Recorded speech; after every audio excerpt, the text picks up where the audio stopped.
Our Stories, Our Strength Sessions, Triggering Change, where youth voices matter and real conversations happen. I'm Nia. And I'm Jerniah, and we're the junior advisors of the Youth Advisory Board of the T.R.I.G.E.R Project, Young Different Minds, and we're your hosts for today.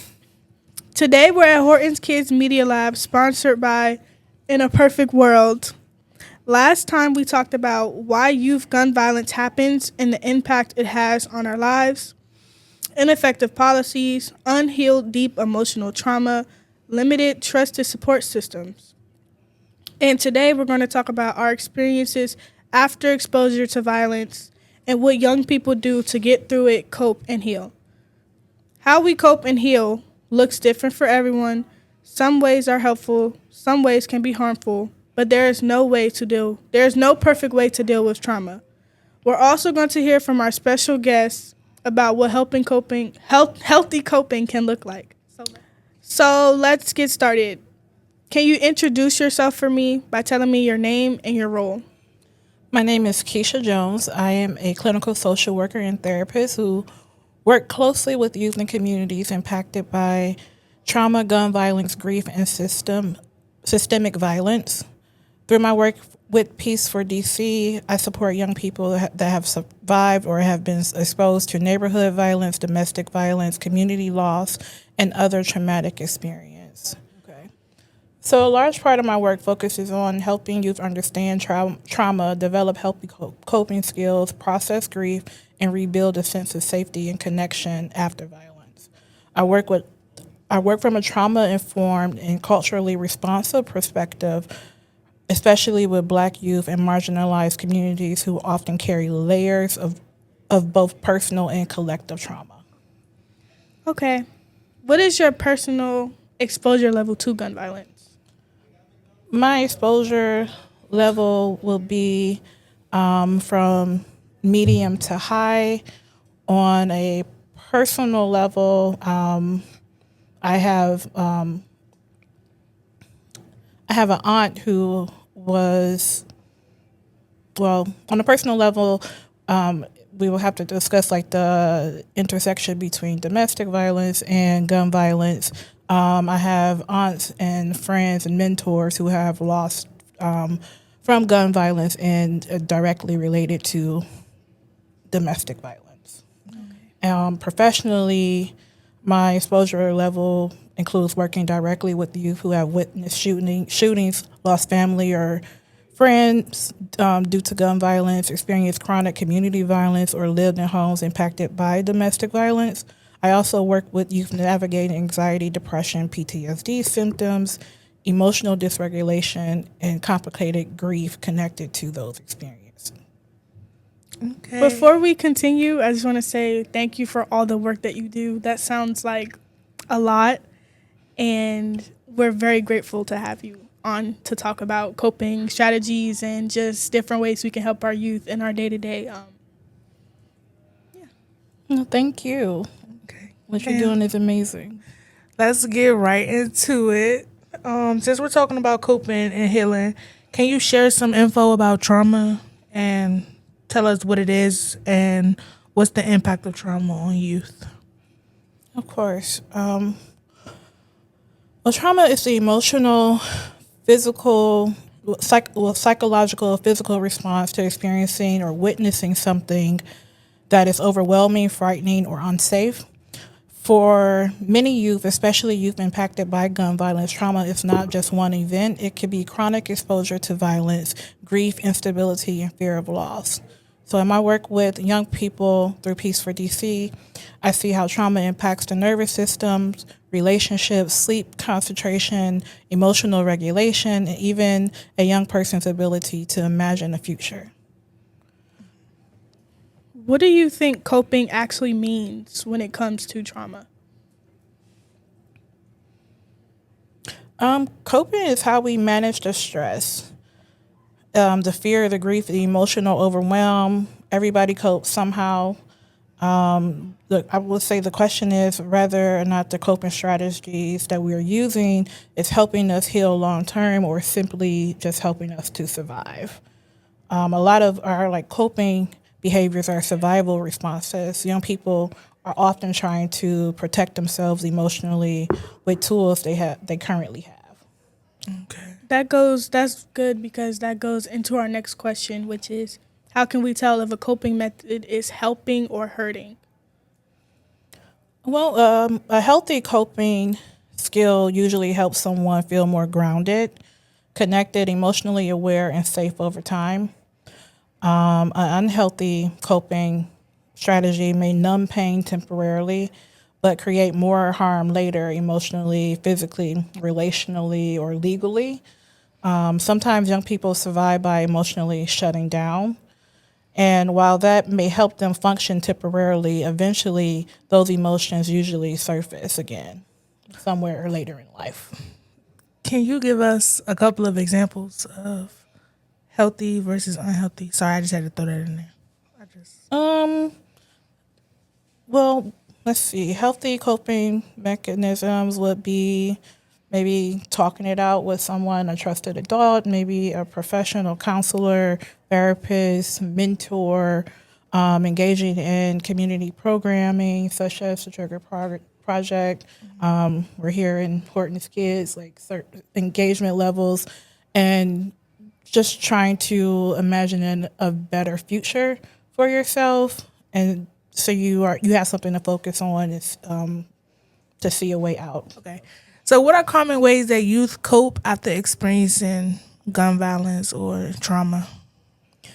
I've seen young people turn to pain into art, leadership, mentorship, advocacy, spirituality, sports, poetry, music, or community work. I've also seen you say I'm fine while carrying like enormous grief because vulnerability doesn't always feel safe for them. Sometimes being called strong actually means someone never got the chance to process what they survived. I get that. And to add on to that as well, I would like to ask, what do you think youth can do in the moment when they are feeling overwhelmed or triggered? Like, say you're in a situation where you're not in a space to talk to your allotted safe space or your professional. Like, what can you do for yourself in that moment to maybe calm yourself down or not make a decision that could have very lasting effects? One is being aware of what you're feeling and being able to ground yourself in that moment.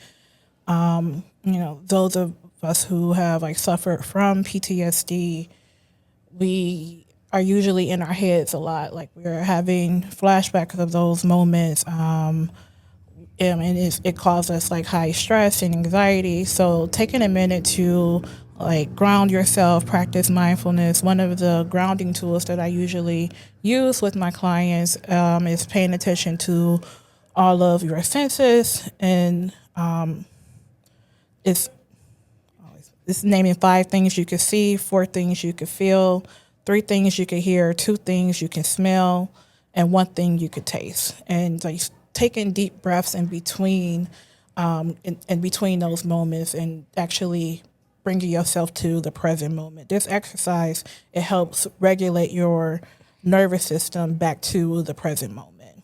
Or sometimes healing starts with one like safe conversation with the trusted friend. I know you said like if one isn't available, maybe your trusted friend right now is a journal, writing it down, or writing it in your phone. I don't know, we're rewriting these days. Do you feel like youth are taught how to cope? And if you do, why or why not? I will have to say no, because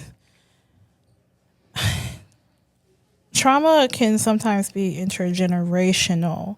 And if we are in environments where we've experienced this repeated trauma, and it becomes normalized to us, that means generations of our families have experienced this, and they may not have learned the tools to cope, or how to process those emotions in a healthy way. So they pass down that to their youth because the youth are watching, and they'll that's what's passed down. They learn to maybe turn to substance, or maybe keep it in and not feeling safe to talk to anyone at all, and putting on a brave front because we have to be the strong one, or just trying to save face and making sure we can't necessarily we can't process this in the moment, because if I process it now, I might fall apart. But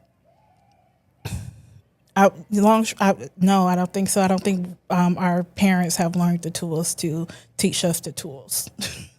I relate to that a lot because especially when you said like generational, I think that a lot of it is generational. Like even if you look past just certain patterns that are in our families that we notice, I think we also forget that things that things that we view as normal have very lasting effects, and there's going to be that one generation that it doesn't seem so normal on them in a way. And I was that generation, in my opinion. Like I was the one who just stopped feeling like it was okay to, instead of talk about my emotions and to have the safe space, you know, if anything, I think that youth are taught to pacify. I think that we're taught to numb. I think that we're taught to almost ignore it. And through ignoring it, like you're saying, it causes a buildup, or it causes, for me, it can cause resentment towards the people around you because you don't have a safe space, because everyone is telling you like, well, just get over it. Or I went through this and I was okay. And it's like, actually, you're not okay at all. But you think you're okay because you haven't processed it.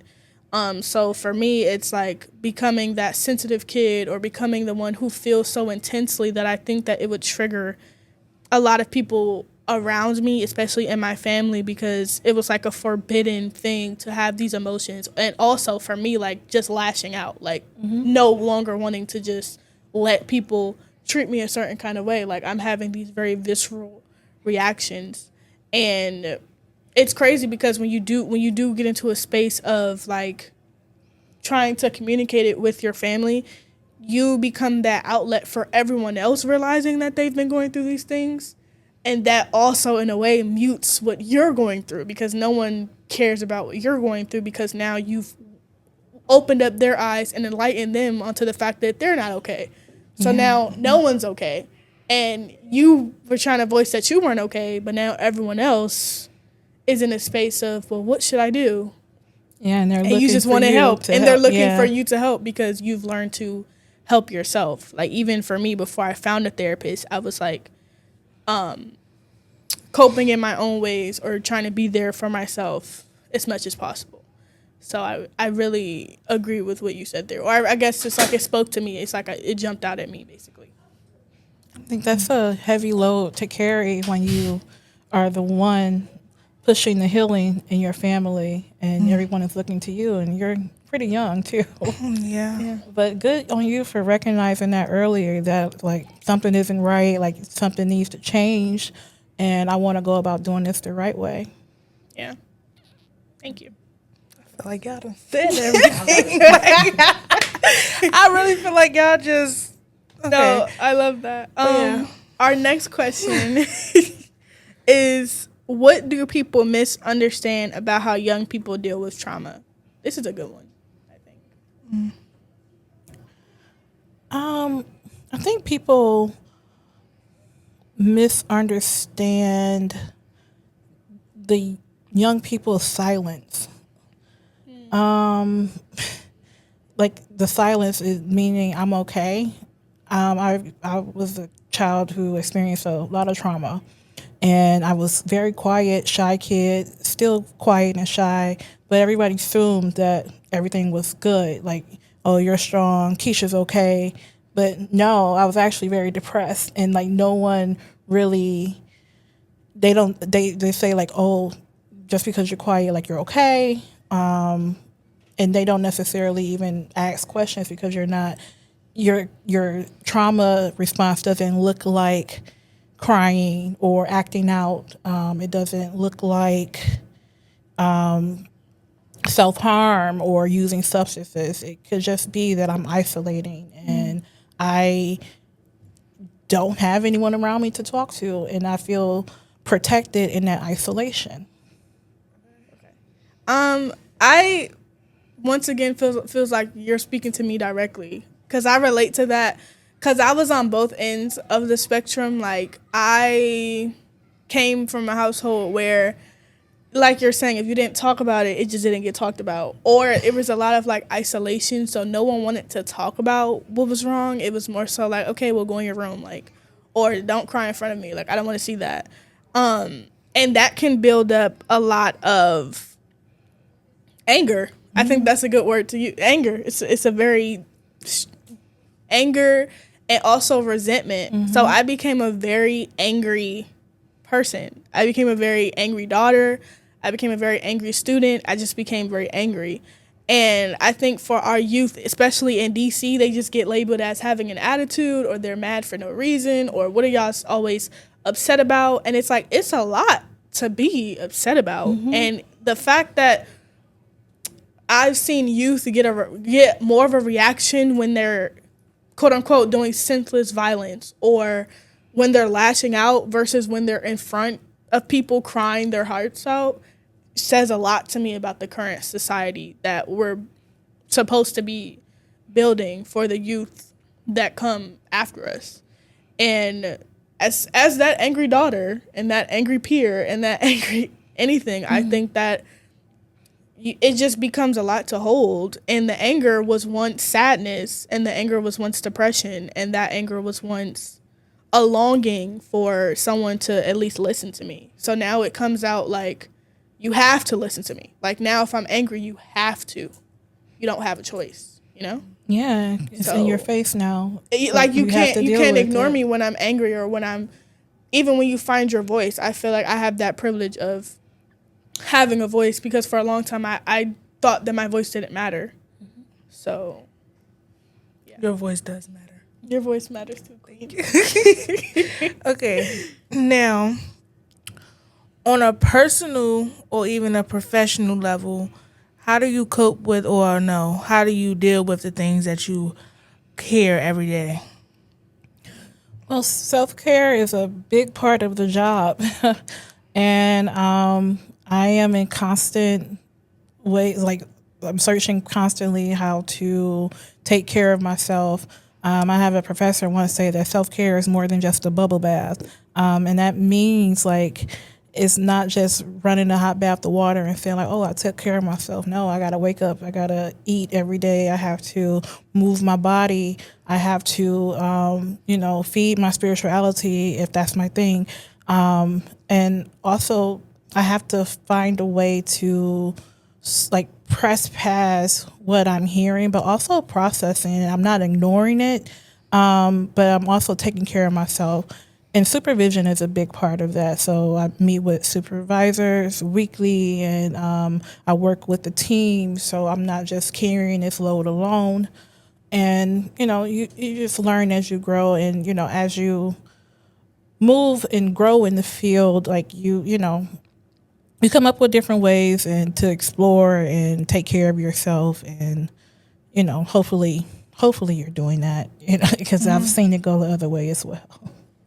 I think that that's really powerful because I also had that question because I used to want to be a therapist, or even with the work that we do with T.R.I.G.E.R, I think that we hear a lot of things on a day-to-day basis that for the average person, I feel like it can make them break down. And I really agree with you on processing that. Like for me, when I've learned to process things, it's like I'm taking this information in and it makes me very upset, or like maybe I'll even cry, and I kind of just give myself that space to do it now.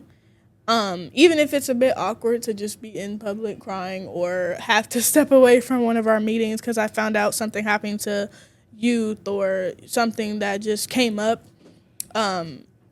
So I really agree with that because it is a heavy load to carry, because not only are you carrying your own battles and your own personal struggles, you're a healer in a way. And I feel like a healer always has to find how they heal so that they can continue to sprout and water everyone around them. Absolutely. I'll go with our next question. And it says, why do you think it's hard for young people to ask for help? A lot of youth have experienced broken trust from adults, systems, schools, family, and communities. Like expressing, uh, telling an adult or a professional has not always turned out well for youth. So there's a lot of mistrust in the system, or the adult that you told something who didn't really do anything about it because they didn't know how to cope themselves. Um, Maybe also a fear of being judged, punished, misunderstood, labeled as weak. Others simply don't believe adults like truly listen to them either. Definitely. I think that goes into, because we have the next question. It says, what makes adults or therapists feel untrustworthy to you sometimes? I think you partially answer that, but I also want to add, like, once you cover why they could come off as untrustworthy, how can they become trustworthy? How can they showcase that they are safe space and they are someone who cares to listen? Yeah, I would say that youth have a great deal of discernment when it comes to adults. They can tell when you're being dismissive, performative, judgmental, or like are culturally disconnected from their experiences. And trust is something that is built like with consistency, honesty, cultural humility, and transparency, and emotional safety, especially for Black youth or queer youth and youth impacted by violence relationships. Relationships matter before interventions do. And what does support from friends or peers look like? What do you think? I say what we're doing here. Like, us being, I don't know, us being those people who, even in Trigger, I think that people see us as a safe space, especially with like YDM. Like, YDM has become like a really big thing throughout Trigger. Like, I think that they see us as doing something or representing them. And also, we have our own interpersonal relationships that we've curated with the youth as well. So I have my youth that see me as a safe space, and it feels really good to be a safe space, or for them to confide in me, or even if they don't personally know me, just being that person that if they having a problem, they'll come up to one of us and be like, okay, look, this is what happened. It's like, I think that feels good to be that person for some youth who I feel like don't have that at all. Feel like you can be easy to talk to. Yeah. I've been told that a lot You that I'm are easy to talk to. You are. So. You're not judgmental. You just listen. So even that goes into how we can be, not be so judgmental. Don't be. For me, I like to hold space. I feel like I'm not overly domineering when you're talking. If anything, too, I ask people, do you want me to listen or do you want me to, add in some input, or are you just, hey, I just need someone to be like a human placeholder right now, and I need to get this out, So, yeah. How do friends help or not help when someone is struggling? And I have a good one for this, even though I'm the one asking the question. Friends do not help by assuming that the person is taking distance because of them. Friends do not help by personifying someone's absence as a problem with them or a fault of their relationship. I'll start it off with what doesn't help, and then we can move into what does help, or what can they do to help. Okay. I feel like what doesn't help is like assuming or just creating little problems out of, like what Nia said, like taking the time to yourself. Because even me personally, like I've came to the point in my life where when I'm going through something, I don't answer the phone for my friends, or not even just for anybody, because that's something that helps me, and it might not be healthy, but it's something that stops me from oversharing with people. Like, That's a boundary. Yeah. It's okay to have a boundary. I just recently started that because, you tell somebody something, you open up to them, and it's like you regret it. Like, dang, why would I just say that to them? Or why would I just tell them that? So, yeah. I mean, sometimes it just needs to come out. Though, right? Yeah. Yeah. And people could do with that information what they want. But even like when you're talking about like talking to like your trusted friend and you're saying like it's not helpful if they are taking it personally and making it about them.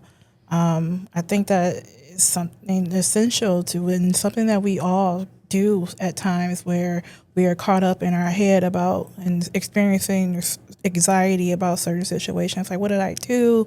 Why isn't Nia talking to me? Why, you go through the whole gambit of the why, but you're not taking the time to be mindful that everyone has their own experiences. And it's not always about what you did. It's just, I could be going through something very personal right now, and I'm taking a step back to reevaluate and take care of myself. Definitely. And I agree with that too. I think that for me, because I did used to be that person, I had a lot of like trauma bonded friendships, like in the beginning of my youth, because sometimes like we talk about what something that feels healthy in the moment can quickly you see long term that it's not helpful. So as I was on my journey of like becoming that better person for myself and other people, it felt like just that we no longer could connect because they're stuck in a place that I no longer wanted to be in mentally. So I'll also go back into what you're saying, that I think that's, instead of focusing on the why, we should focus on the what and how. Because I know for me, I'm a very direct person, and I don't mind being that person who has to double text you. I don't mind being that person who gives you maybe a day or two and then I call your phone. Or even just like sending a text like, hey, I don't know what's going on. Haven't heard from you in a minute. I hope you are okay. The door is open. Things like that. Like being okay with being okay with being the person who has that extra initiative. And I just realized that that's just the type of person I am when I care about people, and it's not more so of a crime as long as you're not being taken advantage of. Now, don't become the person who's overfilling everyone else's cup and your cup is running dry. Or don't become that person who's trying to help other people to ignore your own problems and mask what you're going through. But that's a positive thing that we can do, is take the blame off of anyone in this situation and just figure out a common ground, or just have some extra support. If you have it, if you got some extra water overfilled at the top and you can come pour it in your friend's cup, be that person. Don't mind. Like, it's a lot of ego that goes into friendships. Absolutely. And a lot of selfishness. And I think that being a person who's kind of selfless when it comes to people I love, it really helps. And honestly, it feels good for a friend to tell me, like, you know what, I really wasn't even going to say anything, but you just sticking your neck out for me like that, like, it means a lot. And then we have that bonding moment. So if anything, it brings you closer to someone, for them to know that I'm here for you no matter if you spoke up or not. Literally. So yeah, I'd say take that as my negative and then my positive on what friends can do. I think I just want to take the moment to recognize like how incredibly self-aware you are. Thank you. And especially at your young age, like some of the lessons that you're saying that I learned, that you learn now, I'm like, I didn't learn that until maybe a week ago. So like, you're like, oh, my first friend was a trauma bond. Yeah, mine too, but I just learned that a couple of weeks ago. So I think we all have to learn. I think learning and healing isn't linear. Like, you're always gonna keep going and learning new things. So I'm happy that, I think sometimes I'm happy that I'm self-aware because, well, I'm always happy, but I'm extra happy when I'm self-aware because I can be the lesson to tell other people, like, hey, you actually don't got to go through that emotional turmoil because I already went through it. Here's what to do. Here's what not to do. Or if you don't want to listen to me at all, at least know a little bit of what I went through. Maybe it'll help you not put yourself in a situation. But thank you for that. yeah, and also like, you're incredibly compassionate and empathetic. That's awesome. But also, you shouldn't feel like you are responsible to saving like someone's, or responsible for someone's healing alone. That is true. Like, support works best when you're around peers and community. So maybe 'Cause that's what connecting with support friends. is. Absolutely. Not just you with the on your back. Yeah. I relate to that too. I think that even when we say support and community, the words have kind of started to get like a bit muddy. But when I say what I mean more so support as in holding you up because you leaning a little bit, not you fully fell over top of me and I'm just drowning. You know, Okay. So like you're taking care of yourself I can too. put the life jacket on you, but you're still trying to float. You know? Okay. Yeah. That's a Good. good way to That's put it. good. Thank you. Thank you. So, what can happen if a youth can't access support and doesn't build healthy coping strategies? When trauma goes unsupported, it can affect your mental health, your physical health, relationship, school, self esteem, and your decision making. Untreated trauma can contribute to depression, anxiety, substance use, aggression, emotional dysregulation, hopelessness, or cycles of violence. But healing is possible, and trauma is like not a life sentence. Before we wrap up our conversation with our special guest Keisha, we're going to answer one more question, and that question is: can we share one coping strategy that youth can use right now? Yeah, we'll go back to what I was saying earlier about grounding yourself to the present moment. If you want, like we can do some practicing right now, all three of That would us. be Oh, that's Okay. some perfect. breathing. Yeah. Okay. So let's place our feet on the ground and ground ourselves to the chair in the present moment. So if you are comfortable, close your eyes. Take some deep breaths in through your nose and out through your mouth. In through your nose and out through your mouth. Thank you to our guest Keisha for being here today. Before we get into to stories that were submitted to us through the Our Stories, Our Strength campaign, I just wanted to ask Jerniah, was one coping strategy that people can try to take away from what we learned today? I personally, I personally like listening to music. And last summer, I got introduced to box breathing, where it's like you breathe in for 4 seconds, hold it for 4 seconds, breathe out for 4 seconds, and repeat. So, how about you? That's really good. I personally like journaling because I'm a writer and a poet as well. So it's good to just see all the words come onto the page. And sometimes I like to like crumble it up and like release it, or even sometimes you just burn the page. I don't know. So yeah. That's good. And next, we're going to get into the reading of the stories from the Our Stories, Our Strength campaign. And a content warning, this story may bring up some strong feelings, so we do have a resource guide available at the end if any strong feelings come up. So, Anyways, so our theme for the stories that were submitted for this one is a time or a time that you lost someone and also coping with gun violence. And the question is, tell us about a time you lost someone close to you to gun violence. How did you cope and get support? okay. This story was submitted by a 17-year-old female from Southeast Washington, D.C., and they responded, I've lost a friend due to gun violence. He got the right side of his face blew off in the room right next to me, and sadly, he didn't make it. It was a very emotional and traumatizing moment seeing someone you once called a friend or brother halfway dead on their way to the next life. It's a feeling you would think that you wouldn't be able to cope with. I used to be outside doing things to help cope. At first, I ran to the streets before I ran to someone else about my problems, and it led me to other places and having more losses. Until one day, I was just tired from all of this pain weighing down on me. I found help, and I started to let my emotions out, and then I ended up having my child. That's when I really started to take me getting the help I needed into more consideration and made a commitment. I ended up getting introduced to Trigger through the summer youth program. It opened up a lot of doors that I've had closed off for years. I could never forget what I saw, but I can move on with my life without it weighing down on me how it was before.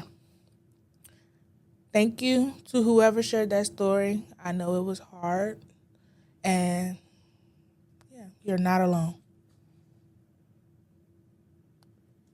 There are resources available if you're looking for more help. We saw that you found triggers, so that is one resource, and we're glad that you found it. But if you need some more, we have some that will be linked below. Please check it out. So from hearing me read that story, what kind of like emotions came up? Like, did you feel anything? I mean, I feel a lot of sadness for that person. Of course, first hearing it that you've lost someone who's that important to you, but also it gave me a sense of hope, the fact that you made that commitment to yourself to find resources and want a better life for yourself. So I guess the overwhelming feeling for me is more so being hopeful and grateful that you were able to kind of release yourself from holding in those things because you can't just keep carrying it with you, you know? Okay. Do you have any resources that you want to recommend?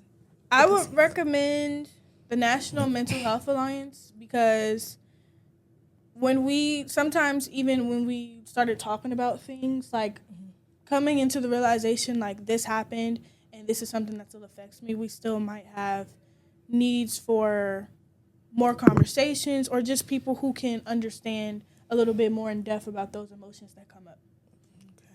Okay. So, one more question, and then we can move on to the next story. Do you think healing is possible while still living in the same environment? Why or why not? I think it's possible because, one, a lot of times people can't just get up and move. Like, they can't just leave. So I think that we have to just find we have to regain that sense of comfort, even though something happened in a certain neighborhood. In some cases, they can't, it's just a lot of heartbreak that's happened and it is time to move on. But I also think that sometimes you can learn to not blame your community more so for something that's happened and more so see that sometimes things just happen in certain places, but that place isn't what's harboring those emotions, I'd say. Because that's how it was for me personally. So that's how I view it. It can be either or. But in this situation, in this case, I think it is possible to still find peace while living in that same environment. In a way, for me, I think that I still live in places where things that I love, things have happened to my loved ones. I still live in those same places, and I kind of honor them by still going there, by still having fun there, by even still keeping their name alive. Like, some places even have, like, memorials for the people that they've lost in those communities as well. Mm-hmm. So that's how I view it. Okay. That's good.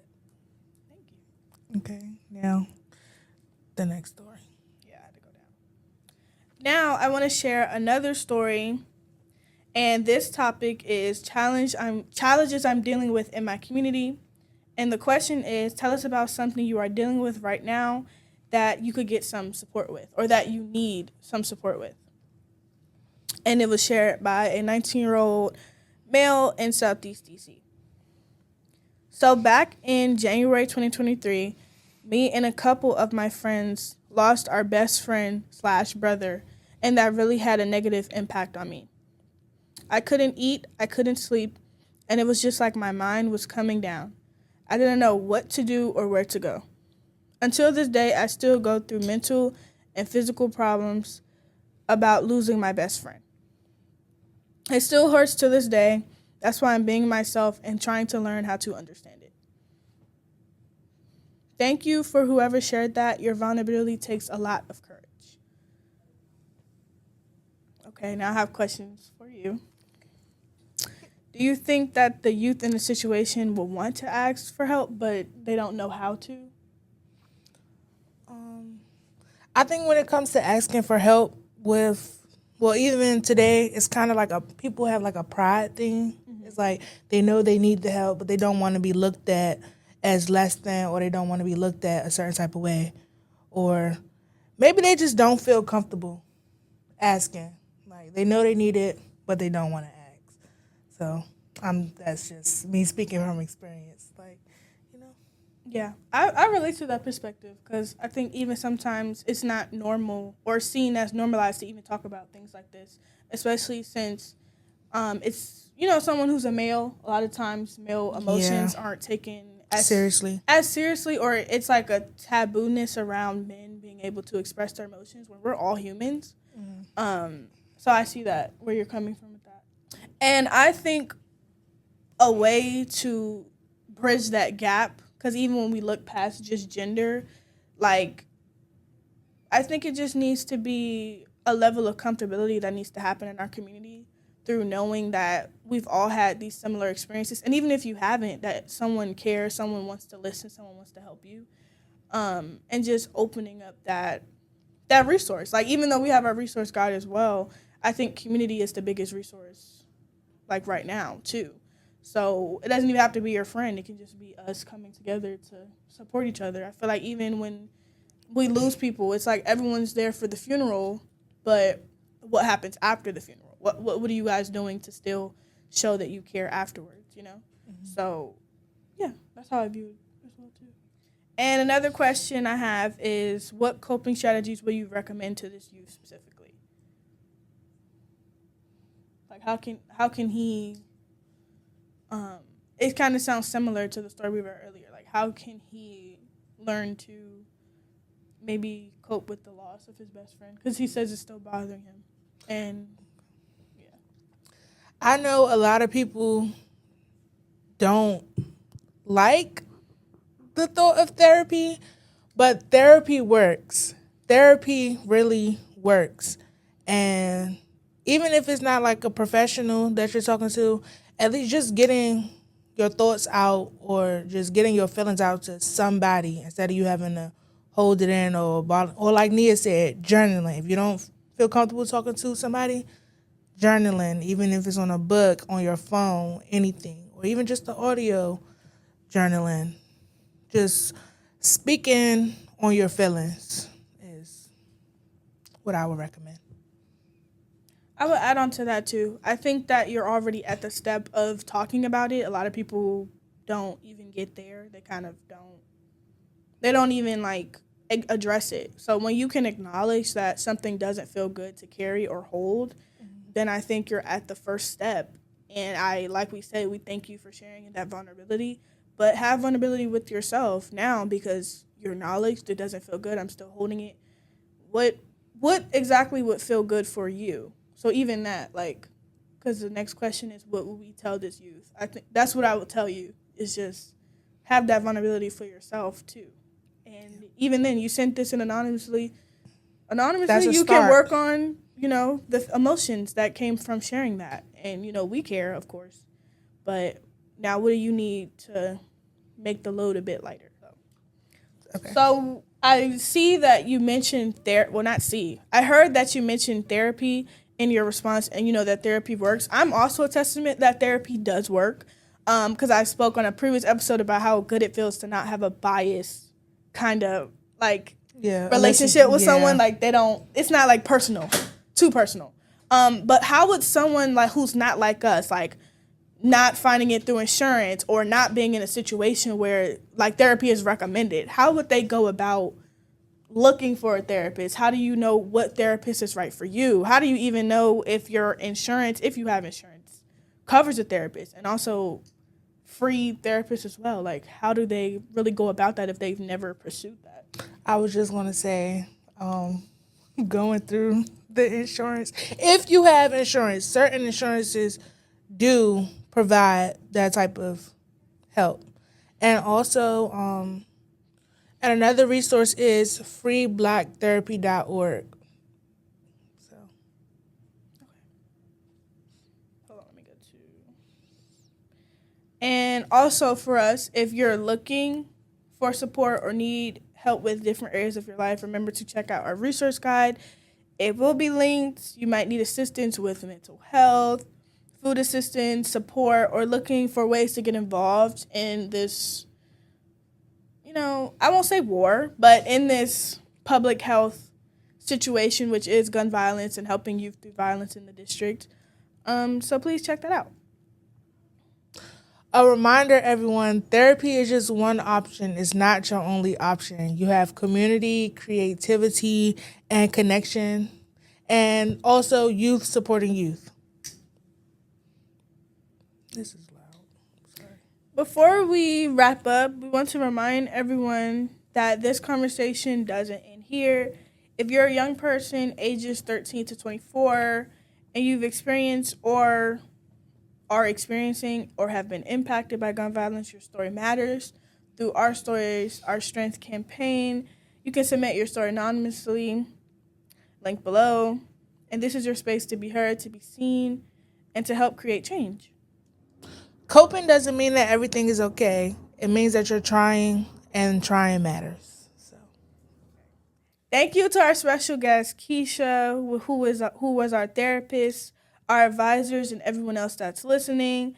Thank you again to Horton's Kids Media Lab, sponsored by A Perfect World. Thank you to YDM, the Trigger Project, Michigan Violence Prevention, and the Michigan YVPC for your partnership in the Our Stories, Our Strength campaign.